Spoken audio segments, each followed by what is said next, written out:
Okay, let's get underway. My name's Warwick Lawson. I'm the head of the science school here at UNSW Canberra campus. And what I'd like to do today is to give you a summary of the Bachelor of Science degree at this campus. Basically how you put a science degree together and the science majors that you can study. So just to start off, how many of you have sat in a university lecture theatre before? Well, not too many. Okay. So this is LT7. It's currently the largest theatre that we have. For those of you who are doing some of the large science degrees or engineering degrees, this is a space that our undergraduate students get to know and love. Okay, so what I'm going to do is to describe the structure of the BSc degree here at the University of New South Wales. And here in the Canberra campus, the structure of the degree is very much the same as it is at the main University of New South Wales campus in Sydney. So a 3-year bachelor's degree, so the same for science as well as arts, consists of courses worth a minimum of 144 units of credit, where each individual semester-long course is worth 6 units of credit, well, if you pass it, of course. And so there are various other rules as well that you can't take more than 60 units of credit at level 1, and you must have at least 18 units of credit at level 3.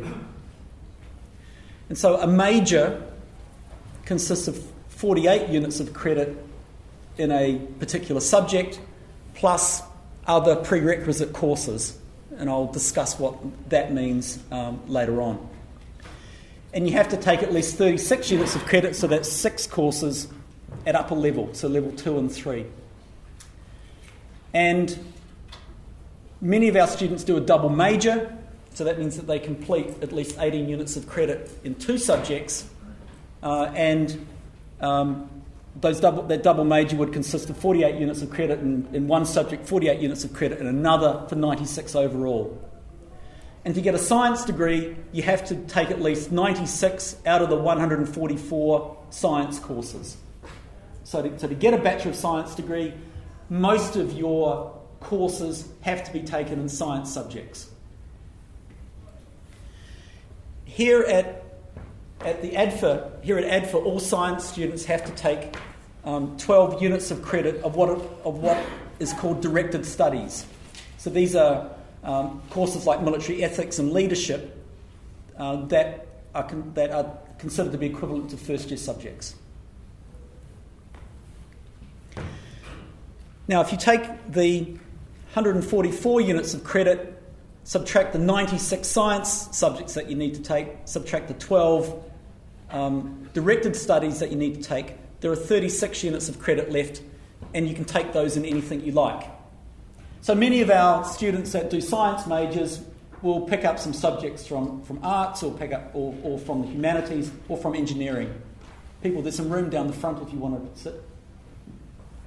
Likewise here as well. There's some seats down the front.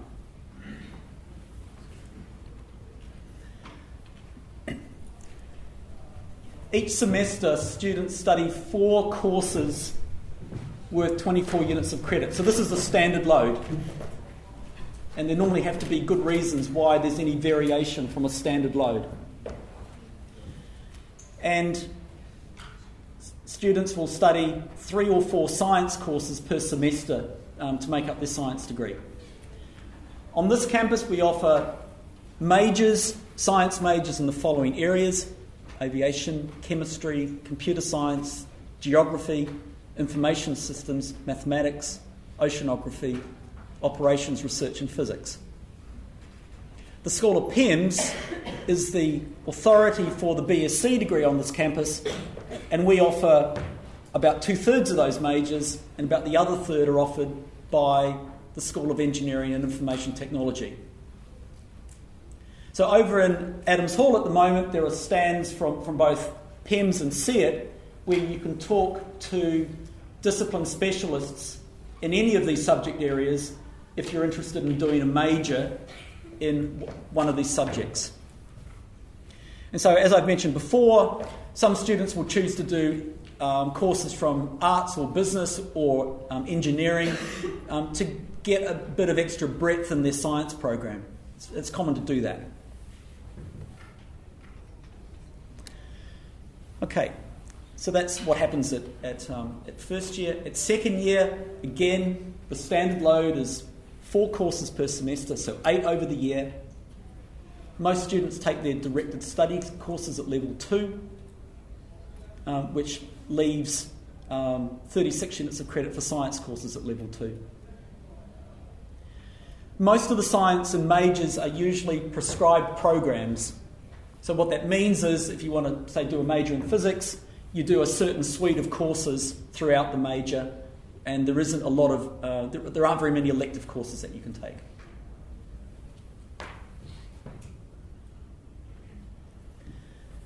So at third year, again, the standard load is 4 courses per semester, 8 for the year, and at level 3, a major will normally have either 3 or 4 courses at third year.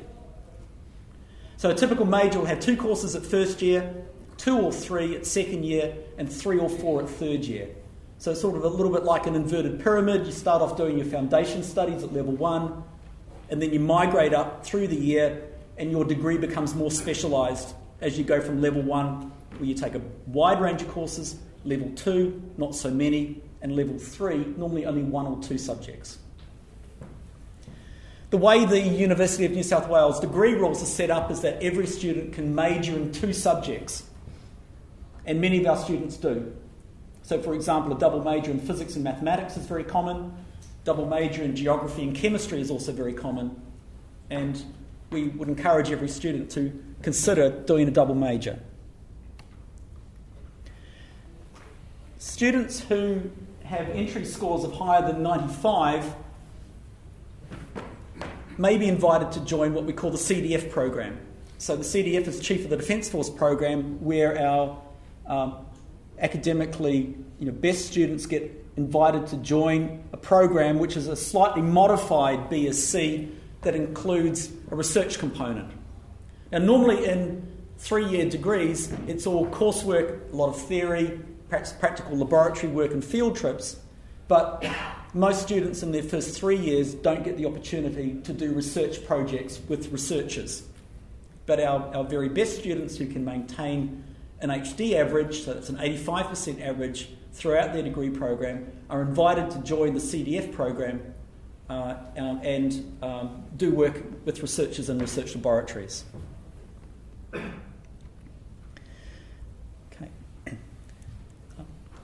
A number of the science majors have got what is called assumed knowledge.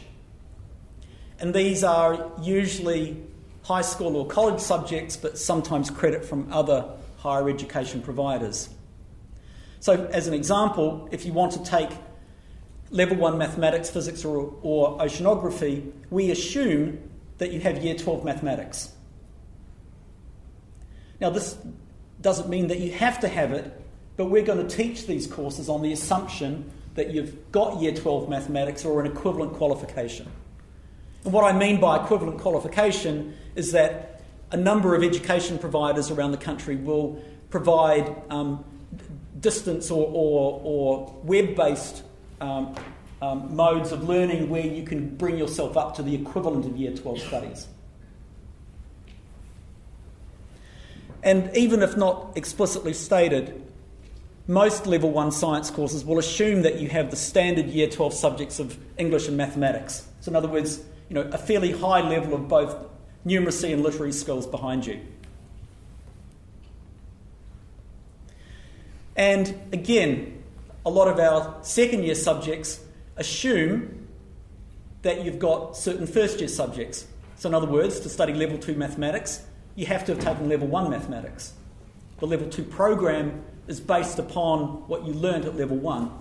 And likewise, at level 3, it assumes that you've taken level 2. So there's this progression of knowledge throughout the degree program. Maths and physics, in particular, also underwrite a lot of other programs. So, for example, those of you who are thinking of doing an aviation major, you have to do level 1 maths and level 1 physics as sort of a broad foundation in the physical sciences in order to do the higher level courses. And there's a note at the bottom there that by talking with either the university staff over in Adams Hall or student admin services, you can find out what the assumed knowledge standard is depending upon where you come from. So, of course, every state and territory's got slightly different levels for entry into the science programs. Okay, so I've just presented you with a whole lot of numbers, so I'm going to try and show that on a matrix here, just to make it perhaps a little easier to understand where all those units of credit come from. So, some of the rules. To get a science degree, you have to have 96 units of credit in your science in your science degree. So the minimum is 48 units of credit in your major and 48 units of credit in what we call science electives. So let's say you do a science major in chemistry, you have to do 48 units of credit in chemistry, and you've got to do 48 units of credit of other science courses. So those two numbers there have to total at least 96. You can do more than that, but they've got to be at least 96 in science. The number of units of credit at level 2 and 3 has to be at least 36 units of credit, of which 18 has to be level 3. And there's a maximum of 60 units of credit at level 1. And so a typical single major program would have 12 units of credit in the major of your choice, another 24 units of credit of science electives, 12 units of credit of free electives, which could be in science but could also be in business and could be in arts, and then 12 units of credit of directed studies.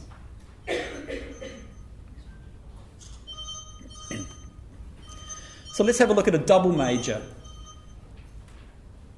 So as I've said, many of our students will do a double major in science.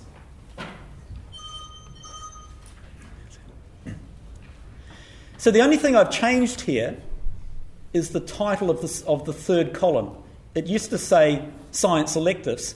It now says Science Major 2. But everything else stays the same.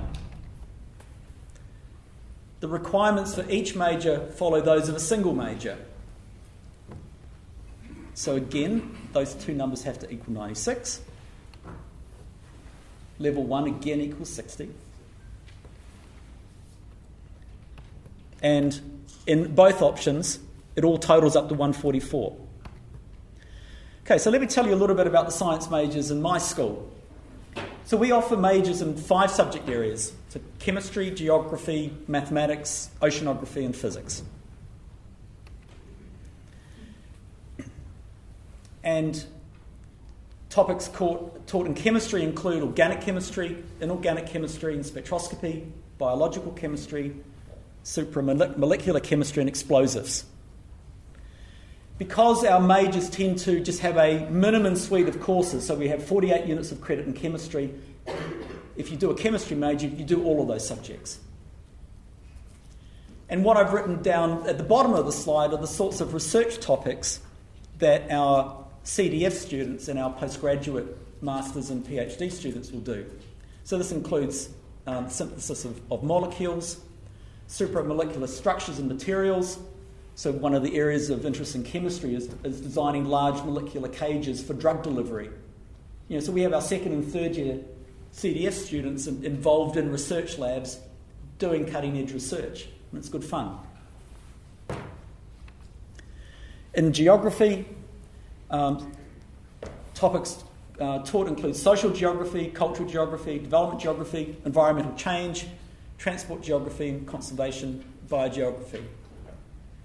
And again, what our CDF students will do is research in areas like geographic information systems, environmental remote sensing and spatial modelling, and the other research interests that our academics study in.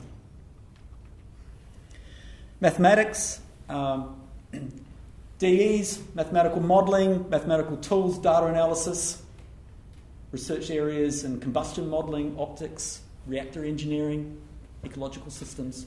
Okay, quite a diverse range of topics. And in geography, ocean waves and modelling. We've got a few oceanography displays set up over in Adams Hall. The dynamics of weather and climate, and ocean circulation and mixing in both equatorial oceans and subantarctic oceans. And in physics, which is one of the larger areas in PEMS, atomic and nuclear physics, space weather, meteorology, cosmology and astrophysics, waves and electronics materials, electromagnetism, and again, research in a wide range of areas, condensed matter and materials science, ionizing radiation, magnetic cooling. We do work on artificial knee joints and meteorology. So again, wide range of subjects that students can get involved with. Okay, so that's just a quick presentation on the BSc. If you've got general questions that you'd like to ask now or clarification of any of those points that I've mentioned, this is a good time to do it. But if you want information that's more specific about individual programs or the BSc or academic entry into this campus, then I'd recommend that you talk to the staff over at Adams Hall. So I'm very pleased to take questions from anyone right now.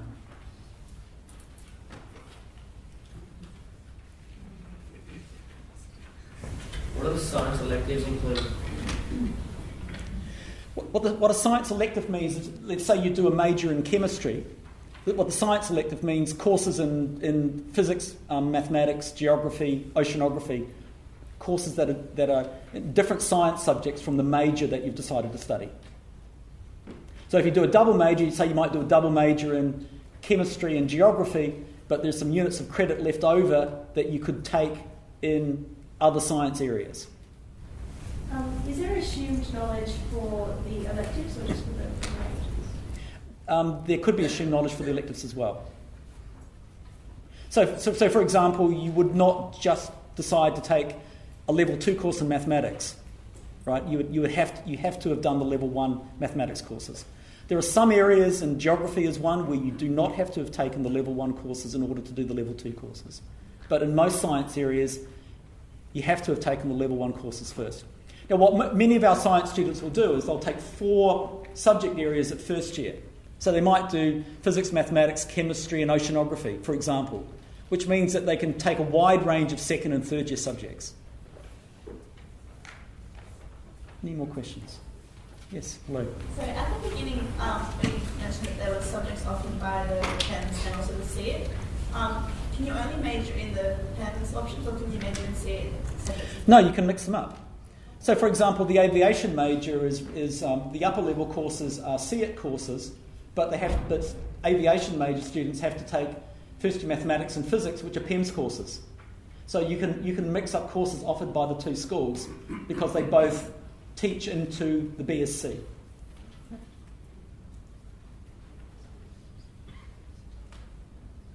Any more questions? Yes. For the geography initial courses, do you need to have geography at HSC? No, but for any subject that doesn't explicitly say it, it's going to be helpful to have it. But geography is an area where it's not assumed that you've got high school geography. And the same with oceanography, or is that the second year? Oceanography assumes that you have Year 12 mathematics and Year 12 physics.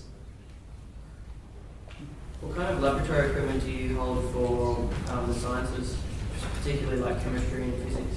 In one of the buildings in PEMS, there's a whole floor of undergraduate teaching laboratories. In every chemistry course, every physics course, every oceanography course, there's a laboratory component. So you'll spend some time in lectures, some time in tutorials, and at least probably every second week you'll spend an afternoon doing a hands-on lab project. In areas like mathematics and geography, there's a lot of computer-based laboratory work, and in geography there are field trips. So first year, second year, third year geography has a field trip where you'll go off campus somewhere. I mean the third year geography field trip this year is going to Samoa. So spending a week on a Pacific island, having fun, I hope. Okay, so there's a wide range of practical hands-on stuff that goes on, as well as the more formal education that occurs in lectures. Any more questions? Yes, ma'am.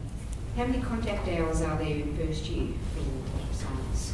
Typical science subject's got about 4 contact hours in lectures and tutorials, and probably another 3 hours in a lab probably every fortnight. So it works out between about 5 and 6 contact hours per week per course. So you've got to do 4 courses, so that works out at around about 24 contact hours a week in university studies. It's the average contact tends to be a little bit less than 1 per unit of credit. So students do 24 units of credit per semester, and the average contact works out to be a little less than 24.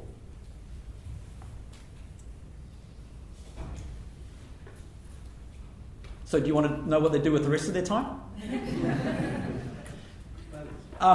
Here, of course, some students are expected to get through their university studies and their military studies in minimum time. And about 95% of our students do. So a BSc is a 3-year program, you have a 3-year university degree, and you have 3 years of military studies. And so in parallel with your university studies, the other hours of the week, if you're not studying, are taken up with your defence program. So there's a military education program as well as based around how to be a good officer, obviously, because that's what the students are here for, as well as the university studies. So it's a bit like a 40-hour-a-week job. You do 3 years at ADFA, it's a 3-year course, and then they go Out to civil service for 1 year, correct? With the 4-year courses such as engineering, can you just confirm that they do 3 years here at ADFA, 1 year done through, and then they come back? Yes. That's how it works. Okay, so the question I've been asked is the period of time that students will spend here and then go out for an intensive year of training in their services. And a particular example is with Army. So students that do a BA or a 3-year degree here, like a BSc, will spend 3 years of study here and then go to Duntroon for a year of specialist training with Army. If students do a 4-year degree here, they spend 3 years here, spend a year at Duntroon, and then come back here for their professional year. Okay. And the other services operate something in a very similar way. Any other questions? Nothing burning? Okay. Look, I'm here all day as my staff, and if something sort of crops up, you're very welcome to come over to Adams Hall and talk with us, or just to catch us as we walk around.